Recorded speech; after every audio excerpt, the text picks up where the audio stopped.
नमस्कार मंडळी, स्वागत आहे तुमचं खबरनामा न्यूजमध्ये, जिथे मिळतात खऱ्या आणि थेट बातम्या। आजची खास बातमी संपादक नरेंद्र काळे यांच्या संपादनातून। पाहूया नेमकं काय घडलं। नमस्कार, मी ॲडव्होकेट माणिक शिंदे, कोल्हापूर जिल्हा शेतकरी संघटना अध्यक्ष।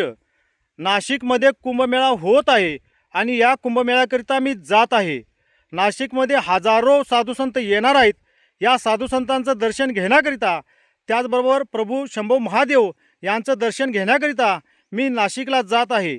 पण नाशिकच्या तपोवनमधील साधारणपणे 1700 ते 1800 झाडे तोडण्याचा सरकारने निर्णय घेतलेला आहे। त्यातच नाशिकमध्ये कुंभमेळ्याकरिता लाखो भक्त येणार आहेत आणि लाखो भक्त जमल्यामुळं तिथे ऑक्सिजन कमी पडणार आहे। तपोवनची झाडं तोडल्यामुळे ऑक्सिजनचं प्रमाण वातावरणामध्ये कमी होणार आहे आणि माझ्या शरीरावर त्याचा काही इफेक्ट होऊ नये, परिणाम होऊ नये म्हणून मी कोल्हापुरातून हे झाड सोबत घेऊन नाशिकच्या कुंभमेळ्याला जात आहे। मी माझ्या ऑक्सिजनची सोय केलेली आहे। सरकारला जर वाटत असेल मी कोल्हापुरातून नाशिकला सोबत हे झाड घेऊन जाऊ नये, असं जर सरकारला वाटत असेल तर सरकारने नाशिकच्या तपोवनमधील जी काही झाडं तोडण्याचा निर्णय घेतलेला आहे तो रद्द करावा, एवढीच माझी सरकारला विनंती आहे। धन्यवाद।